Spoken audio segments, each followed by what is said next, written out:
Bismillahirrahmanirrahim. The following data displays the length in cm of foot size of 13 students in class Sunflower. Okay, we have 22 cm, 20, 19, 21, 21, 22, 23, 19, 20, 23, 22, 22 and 23. So ini semua dalam cm dan kalau awak kira ni ada sebanyak 13. 1, 2, 3, 4, 5, 6, 7, 8, 9, 10, 11, 12, 13. Okay, soalan dia find number Roman 1, the mean length, and then number Roman 2, the median length. Okay, so macam mana cara untuk kita calculate mean? Okay, sebelum tu yang ni, kalau data diberi dalam bentuk yang bukan bentuk table macam ni, so yang ini namanya adalah ungrouped data. Okay, ni dari topik basic statistik. Okay, so untuk solve question number Roman 1, okay, we want to find mean for ungrouped data. Okay, first, apa perlu kita buat? Kita kena tambahkan semua data ni. Kita tambahkan semua data yang ni. Okay, so we can write 22 plus 20 plus 19 plus 21 plus 21 plus 22 plus 23 plus 19 plus 20 plus 23 plus 22 plus 22 and plus 23. Okay, kita tambahkan semua. And then you tekan je calculator. So, dapatlah 277. Okay, you tekan je calculator.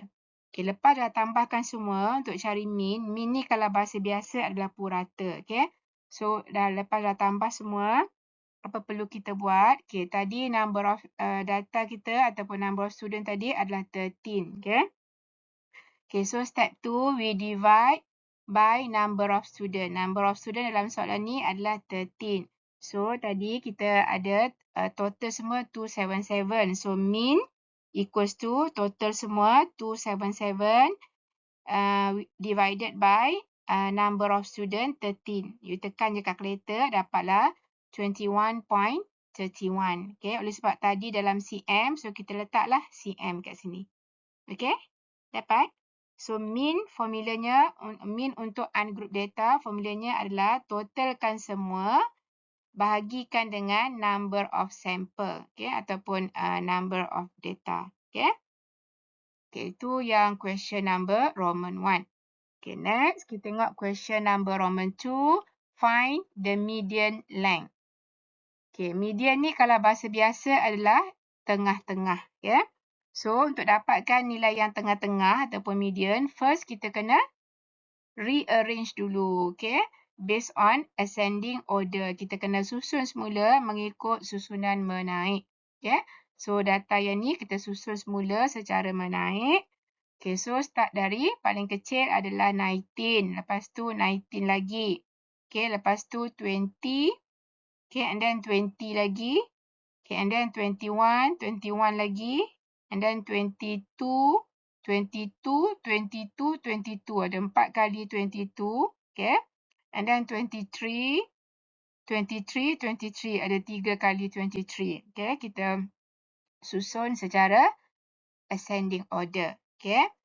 Okay, sekarang kita nak cari yang median, ya, yang tengah-tengah. Okay, kalau awak perhatikan kat sini, total data kita ada 13. So, 13 kalau divided by 2 dapat 6.5. So, nombor bulatnya adalah 6.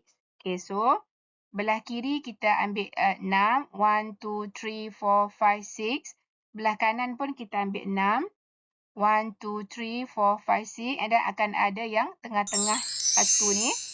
Okay. So, bermaksud median kita adalah yang tengah-tengah ni 22 cm. Okay. So, ni jawapannya. Okay. Dapat? Oleh sebab number of student kita ganjil, okay, odd.